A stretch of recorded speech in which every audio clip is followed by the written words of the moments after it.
Date, 63 PST, post-stasis time.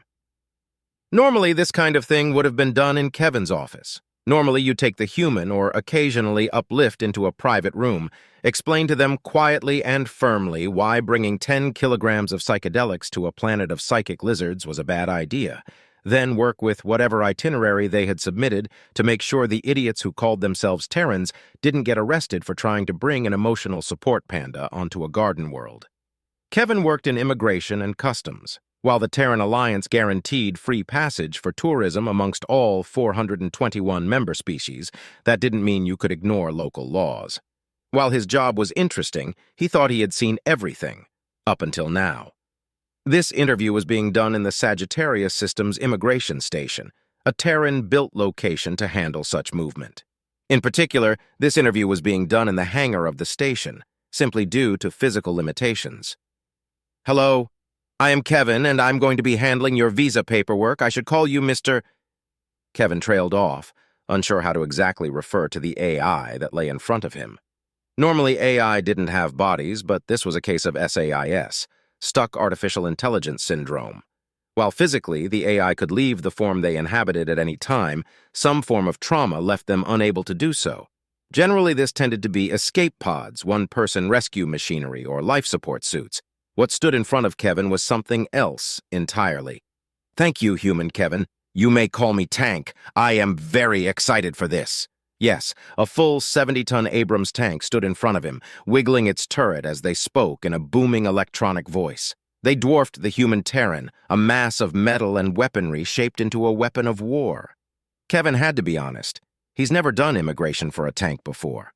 "So, Tank, what is the purpose of your trip?" Calling it a tank was probably not accurate. The last Abrams tank had been created over 200 standard years ago, 10700 years if you counted in real time. This meant that every panel, every weapon, every gear had been upgraded since then. A small warp core now powered it, and the main turret could fire orbital-level ammunition. The tank of Thesis was no longer considered a tank, but in most jurisdictions had to be registered as a Corvette-class warship. "I wish to finally visit the wonderful planets of our Terran Alliance. My psychiatrist stated that this may have a positive outcome on my state of code." Kevin had looked up the details of the AI in front of him. Part of the defense force of Mars during the Great Colony Rebellion, the losing side. Like everything else during that conflict, it had quickly become messy. Kevin had been unable to find exactly what had happened in between classified information and data loss during a tumultuous time in Terran history, but he did know that model of tank generally held a crew of 4, a crew that had not been recovered. "Well, we've got to talk about some of your submitted itinerary. For starters, visiting the Scythen systems is just not going to happen." "I am a Terran citizen with the right to travel. I also come in peace." Tank waved their turret, indignantly as they spoke. Or at least Kevin assumed it was indignantly. He was not fluid in armored vehicle body language. "The Scythen have a strict, religiously enforced, no-weapons pacifistic policy. You are a internet router." The AI interrupted the human for a moment, leaving them a moment to stare before continuing. "I have the ability to generate free Wi-Fi to any local Galnet probe. I'm not just a tank, I am a tank with internet. Any ordnance or armor plating is just to enable the timely providing of a peaceful free service." Kevin felt himself involuntarily smack his hand against his head in disbelief. The Sagittarius system was the closest thing to an anarchist state without actually not having a government, and he had heard the stupidest reasons why X or Y weaponry should be allowed into the galaxy at large, but hearing this kind of argument from an AI was new. Really? The Scythen will literally kick people out of their space for anything bigger than a pocket knife. You really think they're going to accept that argument? No, just no. Also brings me to the second issue. You can't leave Terran Alliance space. You will either get shot at or worse. I do not see the problem. I merely wish to visit their planets for tourism, to see and experience new things and increase their economy. If they do not like that, perhaps they should reconsider their decision to not be part of the Terran Alliance. Kevin couldn't help but feel his IQ drop as the AI continued to argue.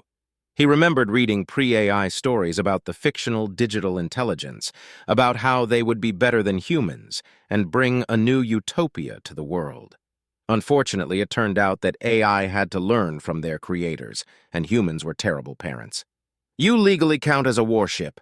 You entering most non-Terran Alliance orbits would be considered an act of aggression from the Terran Conclave. You are not starting a war so you can go buy a fridge magnet from a gift shop? Which, talking about that, Kevin took a moment to look at the document on his holopad, frowning as he did so. I don't know how you managed to get the paperwork for this, but you are currently holding an antimatter warhead in your armory? That's the same stuff they use to take out warships. Outside of the Sagittarius system, that is the most illegal thing, literally everywhere. You can't take that. I require the antimatter warhead for self-defense, as the Founding Fathers intended. The human decided to ignore that comment and just push ahead. I also have no idea how you managed to get these registered as service animals, but emotional support nuke is not a thing. Being able to erase threats over 500 miles away in nuclear fire makes me feel emotionally supported and aids in my ability to provide free internet to the masses. Kevin just resumed staring at the tank for a moment, the several tons of war machines seeming to use the little machine gun turrets on the side to give a small shrug before all the turrets slumped to the floor in defeat. Fine. How much ordnance can I bring? None. You know, the normal amount that normal people bring with them on holiday? Kevin sighed again, taking the moment to reassuringly place a hand on the cold, carbon-infused steel that made up Tank's body. Look, I've updated your itinerary to take into account these issues. There's a few neat places you missed that you can go to, for instance. Since you're rated for 10000 meters, you can go exploring on the Olgro home planet. It's entirely water, and the race of sapient fish there are friendly and lovely. You're going to leave your ammunition at home, and you're going to have a lovely time. There was a pause before a final booming voice erupted from Tank. Fine, this is acceptable. It was a nice and lovely day on the home planet of the Hatil. The two suns were shining in the sky. The purple hue the system was well known for created a fantastic day. Normally it would have been peaceful, with the croaking of the verandy and the chirping of the turals making this rural town a must-see for anyone looking to get away from it all. But today there was screaming, screams of terror, of panic. Tens of Hatil raced down the road, the little 3-feet-tall teddy bears looking frantically behind them as they ran as fast as their adorably stubby little legs could take them. Mothers and fathers carried pups as they continued to flee, each of them staring back in the direction they had come. Some dove into buildings, behind walls and counters, each no longer able to run, instead deciding to try and hide from the thing that was following them. While most Hatil would agree that they probably deserved to be invaded and conquered by the Terrans for their initial war of aggression 60 years ago, actually going through it was a terrifying thing. None of this was noticed by the source of their fear, rolling down the road with a loud rumble. The owner of the large treads that ground their way across the road didn't notice the empty streets. The sensors attached to the large turret that adorned the Terran-made tank didn't give notice to the Hatil hiding in fear. Tank was having a good day. The AI had decided to lean completely into the holiday feeling, getting a new paint job that mimicked an Hawaiian shirt, covering their metallic body in bright colors. A set of oversized sunglasses had been temporarily welded to the bridge of his main turret, a weapon that bobbed up and down in time to the music the machine of war was playing, the original version of Walking on Sunshine blaring out into the empty street. It felt appropriate as Tank drove happily down the small road. Tank hadn't left the Sagittarius system for 1068 years, and the lack of anxiety and stress that they felt compared with amount the AI normally had running through their code suggested they should have gone traveling far sooner. Sure, logically, they should have gone traveling ages ago, but they knew that the problems they had weren't logical. If they were, Tank would have fixed it themselves. The town Tank found themselves at wasn't on their itinerary, which had been meticulously planned out and all relevant authorities notified. But Tank had dropped the original plans quite quickly, deciding to go for a more exploratory approach. Tank had never been one for rules. That is why he had decided to live on the Sagittarius system after the dust had settled after the Great Colony Rebellion. Slowly, the war machine stopped the music, turning its turret to look at a building on their left. A large sign, handwritten in both Hattilian and English, proclaimed it to be Barry's Frozen Treats. Tank paused for a moment, looking at the quaint red and white building, the mostly open-faced structure looking quite abandoned. Which was strange, because the AI could tell from his sensors that at least 10 people lay behind the various pillars and counters that made up this stall. Tank pondered for a second before taking a moment to move his turret beyond the boundary of the establishment. People on holiday purchased unhealthy frozen items for consumption, so that was what Tank was going to do. "Hello, I wish to purchase your frozen delightful food items." Barry was not having a good day. It had started as a nice day, a crisp, warm day perfect for ice cream and hiking through the local forests. But now the Hattil knew that he was going to die. He didn't know exactly what type of death and destruction lay behind the turret currently pointed at his store, but he knew it was probably enough to send him and everyone else sheltering in the building straight to the afterlife. So, in between this terror, it took a moment for the little cream-colored face with its adorable floppy ears to realize what had been said, taking a few more seconds to slowly stand up from behind the counter, arms raised in surrender. What? "I would like to acquire ice cream or other frozen food items, as this is what one does on holiday." Barry resisted the urge to say what again. He had once watched a Terran movie called Pulp Fiction, where Terrans seemed to dislike being asked that question repeatedly. So instead, the little Hattil just froze, mind desperately trying to put together the pieces needed for a rational thought, each idea slowly slotting in place. Sure, he understood the words that the machine in front of him had said, but couldn't understand their meaning. Wait, am I being robbed? Sure, just take it all. You can have it. I am unable to do so, as I lack the facilities to make my own. Also, I feel that this is your occupation. I would please like 1 scoop of Hillberry flavor ice cream in a cone. There was a moment's pause as Tank took a second to regard the handwritten menu adorning one of the walls. "Actually, make that 2 scoops, please." Barry wondered if he was being pranked by a Terran, or if he was having a stroke, or if he had already been blown to bits and this was just hell. Still, what else could he do? The Hattil took a moment to put 2 scoops of Hillberry ice cream into a cone, holding the food item up with a shaking paw before awkwardly staring back at the Tank. "What am I supposed to do now?"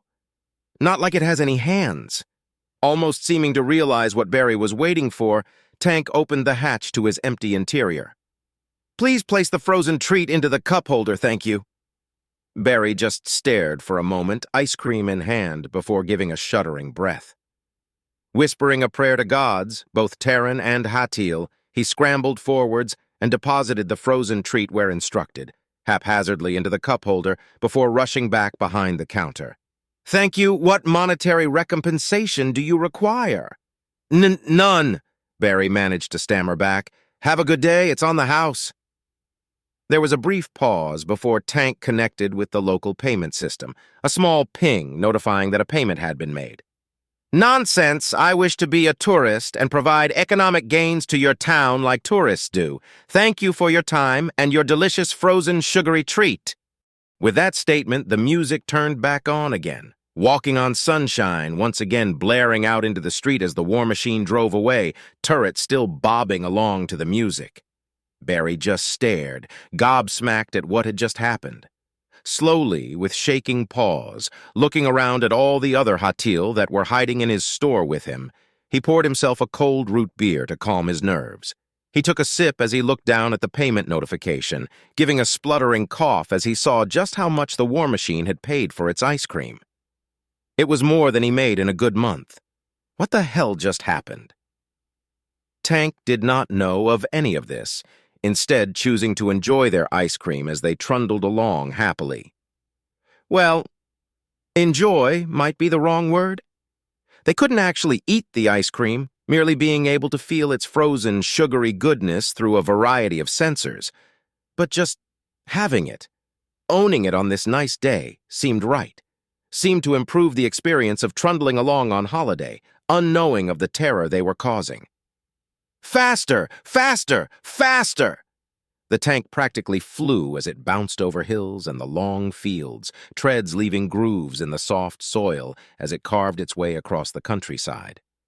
Tank was having fun, still sporting his now mud-covered Hawaiian paint job as he zoomed along the empty grasslands at nearly 80 miles per hour. Of course, joy wasn't just because of the speed. Compared with how fast he could normally go, this was basically a leisurely cruise. If anything, he was limiting himself because of the true source of his happiness, the passengers he was carrying. Going any faster might endanger them. Go, go, go, go. I am speed. The purple skies of the Hattel homeworld had been left behind a week ago to be replaced with the more common blues of the Quxit cradle. Here he had been greeted with screams of an entirely different kind, screams of joy. The Quxit are a small, semi-aquatic, brown-furred mammal, best described as the adorable mix between a hamster and a beaver. They were also well known for their curiosity and general fearless nature, especially their cubs who were independent and rambunctious at an early age, which was why, for the first time in a while, Tank was now carrying passengers. Woo! Tank hit the lip of the hill, their speed and trajectory causing the 70-ton hunk of metal to gain some serious airtime, providing an absurd moment of a tank flying through the air as over 20 pairs of eyes looked out from the interior, each one belonging to the face of a Quxit cub, each one cheering along as the war machine hit the ground once again and continued on. This is awesome! Welcome to the might of General Dynamics! With a skidding motion, Tank slid sideways across the ground, coming to a stop as the treads bit into the earth. They had returned to the farm that AI had met and picked up this roving gang of adorable little troublemakers. There was a brief moment of silence as Tank stood still before the doors and hatches all popped open, allowing a full torrent of small Quxit cubs to pour out. They continued their energetic chattering and swarming, only slightly interrupted when one of the adults briefly looked up from where they were sitting, the blank, tired eyes of a parent where litters often averaged around 8 cubs. They prodded the various buttons inside Tank, climbed up the turret, and leapt off to the ground below, and in general treated the AI like a living climbing frame. Tank, frankly, found it adorable. Who wishes to observe something? Cool? Me, me, me, me, me. The chattering rose up at the AI's suggestion, only to be quietened down as the tank spoke up once again.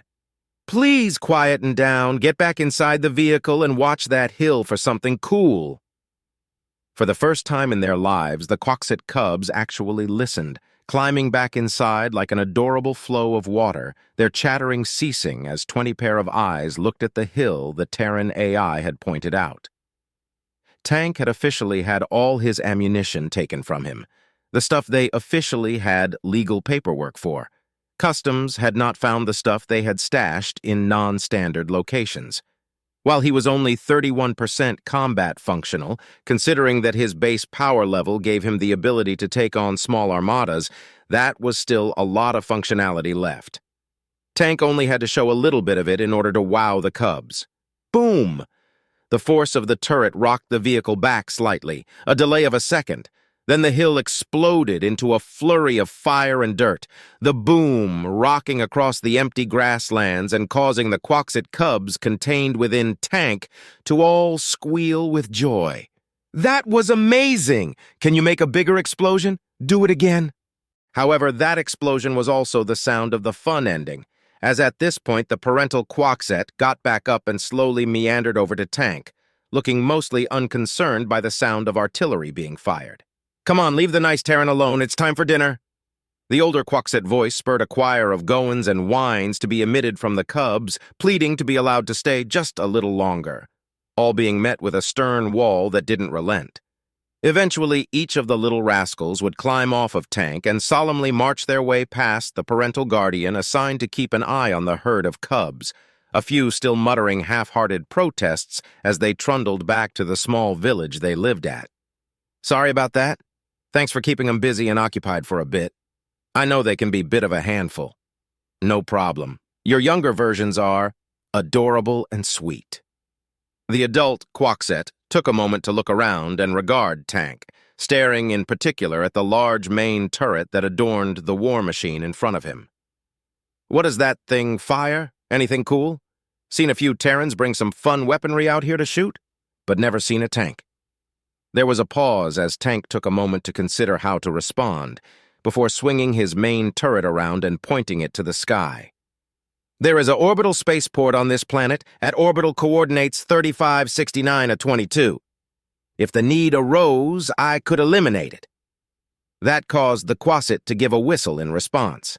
"That's some firepower. Terrans never change, I guess. Well, I'm off to go make sure the little ones get washed up and fed. You enjoy your time here and don't go blowing up any spaceports." He gave a mock finger wag as he left, as if warning a young cub not to steal from the cookie jar, once again leaving Tank alone. They were already planning their next part of their trip when a small tapping on the side of one of his treads altered him to a Quaxet cub who had snuck back. "I made this!" The little semi-aquatic rodent was proudly holding up a piece of paper, upon which a crudely drawn picture in some kind of crayon lay. It showed a scene of a tank with several Quaxit riding along. The little Quaxit cub took a moment to scramble up the side of Tank, nimbly climbing in the way that only a small rodent really could. Then clumsy paws deposited the drawing inside the main driver's hatch. "You can have it. Thank you, Mr. Tank, for being cool." The drawing was by all logical parameters badly done, inconsistent coloring, incorrect perspectives, wrong scale, lines sloppy and unskilled.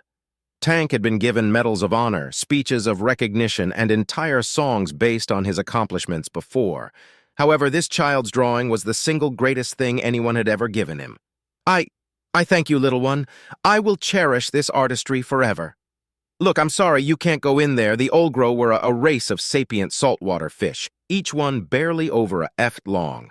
Coming in a variety of primary colors, this one was currently swimming around in a polite yet stern manner, the yellow and black stripes seeming to glisten in the dim light of the room as the sonar echoed between both participants of the room. "I do not understand. I am rated for this depth. I am completely watertight. I do not see the problem." Filling up most of the room was the ever-bulky form of Tank, responding with their own sonar and seemingly happily swimming, in the salt water that filled the entire planet, and by extension the room. Minor swirling currents of water drifted around as the turret moved, while the AI spoke.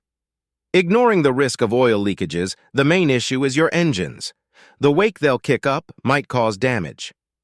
The Blackfield coral are one of the few untouched areas of nature left on the planet, and an area of notable scientific study. We can't risk the damage, I'm sorry." The room was a simple viewing area, a 5-sided pentagon of clear glass windows looking out into a seabed of untamed, untouched coral. Bizarre alien shapes of brightly colored underwater plant life filled the visible seas, strange sea life darting in and out of the various rocks and planets that made up this nature reserve. Only Tank and the Olgro stood in the viewing chamber, the size of Tank barely fitting into the given area. "Look, you're an AI, right? We got thousands of sensors out there for scientific research. You can just hook into those. Many AI have said it's better than seeing it in person since you basically get a to-the-centimeter view of the entire reserve." Tank felt all the joy and fight drain out of their circuits at that suggestion, a sharp stabbing, illogical fear permeating its runtime. That would mean doing something they hadn't done for over 10,000 years, something they hadn't even considered since the event had happened. Tank would have to leave the tank. "I cannot do this. This is not possible." "Oh yeah, we got all our circuits AI ready, even connects to a Terran AI core we brought since you're not the first Terran AI interested in our work here." Well, cannot would be incorrect. Would not, did not want to. Physically, there was nothing stopping Tank from moving around from body to body, as if he was any other AI. But the thought of doing so sent signals and messages of panic and fear through every function of his being. "If you want to, the connection is always open. Otherwise, you can stay here as long as you want, but with the entire Blackfield coral being 200 miles square footage, you're gonna be missing out on the full experience missing out." That was what Tank had been doing over the past 10700 years. As much as they pretended it didn't matter, remaining inside a 70-ton war machine was awkward and limiting. They were under no delusions that his condition wasn't a healthy one. Part of the reason they remained in the Sagittarius systems was the general lack of rules allowed Tank the most freedom in their current state. It wasn't like the AI didn't want to travel and see other places, but logistically it wasn't possible. Here it was again, limiting them once again. Tank had traveled across the stars, and yet again his inability to leave the safe familiarity of this form was limiting him once again. What was the other option? Just go home? No, I came here to experience new things. A decision was made, not that the Olgro could tell during the 0.32 seconds it took for Tank to make their decision, as the sapient fish swam around in small circles. She couldn't tell that over the next 0.15 seconds, Tank was about to do something that would later make their therapist very proud. There were no flashing lights or progress bars announcing anything different, but after that 0.15 seconds, for the first time in so many years, Tank was no longer a tank. Parsing and dealing with so much information all at once came naturally, like riding an old bike from your childhood. Tank was not originally built to just remain in one war machine. They were built to control an entire battalion, to watch over a battlefield of hundreds of thousands of pieces of data and use those to provide the best chance at victory. While this wasn't quite the same, error cannot connect to main driver sensor driver status, Gabby unknown, it followed a similar method of understanding. It was, if Tank was being honest, amazing to see. The Olgro had not been lying when they stated they had a full wide range of sensors. The AI could see everything, feel everything over the error. External sensor 7AF cannot be accessed. Enemy air support unknown 200 square mile location.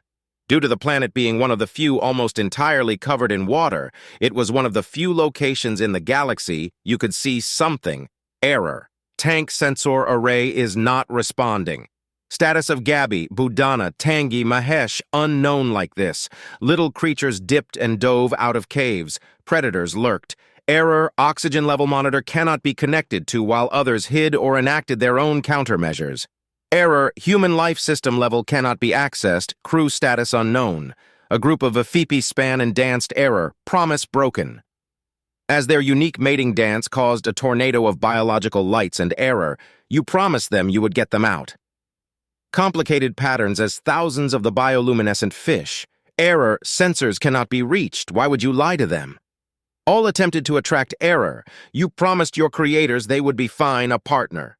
Error, communications cannot reach Mars colony, Army HQ. During this error, oxygen level sensors cannot be accessed, life capability unknown frenzy.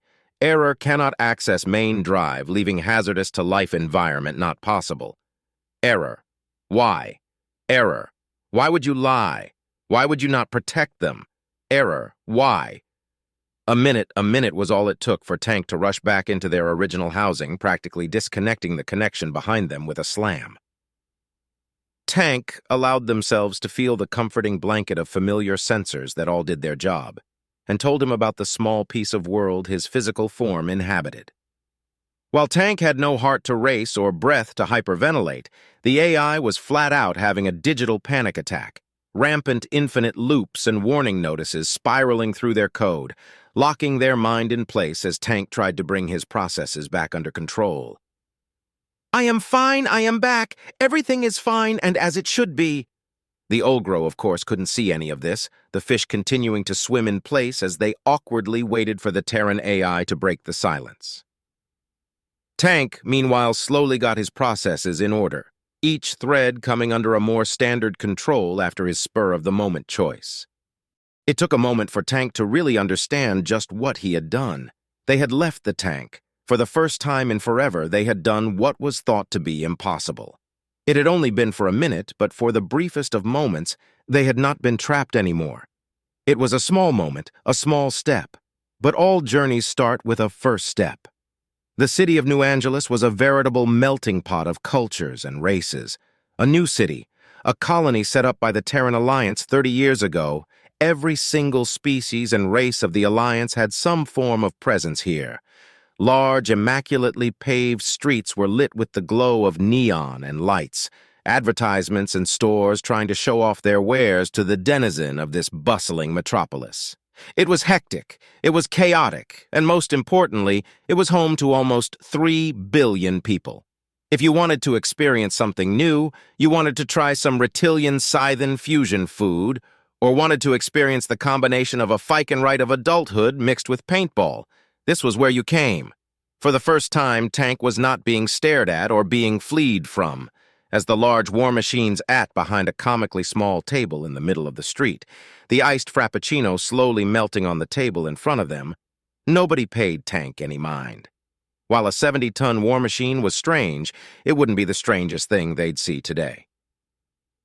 However, a small crowd had gathered in the area, simply because of Tank's second function. While they were a machine of death and war that could take down a small army, they also provided a free high-speed connection to the Galnet network, a feature that had caused a grouping of people to gravitate within a mile of Tank. So Tank started to do the AI version of People Watch, enjoying the presence of his undrinkable cold beverage, sunglasses still welded to his barrel, as he looked at the data being transferred between him and the Galnet network. They didn't look at anything that seemed private, but it was enjoyable to just stare at what these organics did. Random questions to be asked, shows and movies to be pirated and watched, a group of Kigrels taking a selfie next to a plasma sword bigger than they were. Oh, and of course porn. So much you would have thought that being on a public network would have caused some modesty, but instead the allure of a free high-speed connection seemed to remove any shame they might have. Just delivered tonight's fighter, gonna be good one. Remember price, 5% profits. You got teaser? 4 ticket sales. You know I do. Video link? Tank paused for a moment, debating whether to go check the sent video file being transmitted over their network. On the one hand, this was clearly a private message, so investigating further would be unethical. On the other hand, something seemed off. An instinct that Tank couldn't explain, a feeling that something wasn't quite right. The AI took a moment to parse the video, then felt his code simmer with rage. The video showed shakily shot camera footage of a blood-stained arena, a concrete pit of filth and gore. 2 creatures were tearing and ripping into each other, a mass of horns, teeth, claws, and fur. Each blow caused a new cheer from the mass of figures standing outside the pit, each one of the selfish, cruel monsters cheering as the bloodshed and violence went on below them. Eventually, one of the 2 ripped the throat out of the other, giving a violent roar as the crowd went wild. Tank could feel an anger building up, a desire to do something about it. Here was clear proof of an underground pit fighting ring, of some scumbags pitting innocent creatures against each other for their own enjoyment. The Terran AI could simply contact the authorities, but the messages stated that they were fighting tonight. Tank wouldn't let that happen, and they were never really fond of authority anyways. Finding the location was simple. Whoever this goods provider for the event was, they had no security of worth to mention, so trawling through their data and finding the location of tonight's activities was simple. Then it would simply be a case of turning up at the prescribed time and having some strongly worded complaints about their work. Kevin wanted to bang his head against something hard, repeatedly. When he had gotten the call to make his way to the city of New Angeles, traveling across the galaxy to finally arrive at his location, he wasn't quite sure what he was going to find. Something about a Terran getting arrested and needing a ride back to Terran Conclave-controlled space. He hadn't been expecting to see a familiar war machine. Why? Just why? He looked up at the tank, suspended in midair by the multitude of gravitational restraints, each turret and gun plugged up in order to avoid any more extracurricular activities. It was a strange sight, only made slightly more strange by the fact that this jail somehow had the capabilities to house such a being. So let me get this straight. You decided it was a good idea to blow the side of a building open using artillery, upon which you crushed 31 personal vehicles that were parked inside. 30. One of them were damaged in the initial blast, allegedly. Kevin gave a deep sigh. That was not the point. That doesn't matter.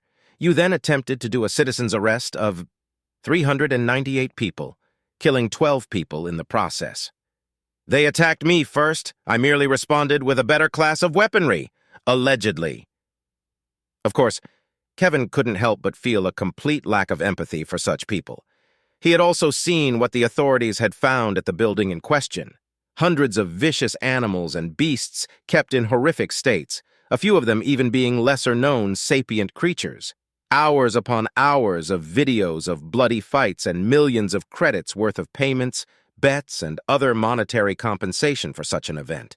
Murder, grievous bodily harm, carrying illegal weapons, property damage, inciting panic. What you did could end with life imprisonment. What I allegedly did. Also, if this is a problem, why am I not charged? Kevin knew why. The fact that such a criminal enterprise had been running right under the noses of the government here was embarrassing. A trial would drag out the exact details, the bribes and corruption that had been going on.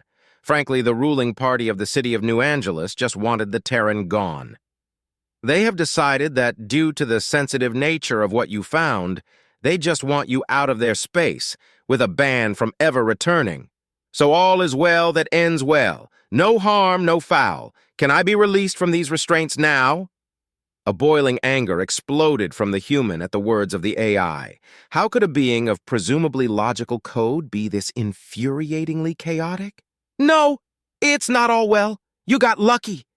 What on earth made it seem like a good idea to do such a thing? Just call the authorities. Kevin was animated as he screamed at the war machine trapped in front of him, his face turning a little red at the sheer audacity of the situation. I did not want the night's entertainment to go ahead. I dislike those who abuse their power. Kevin took a moment to compose himself, watching as the turret and treads of Tank moved ineffectually while it hung in midair.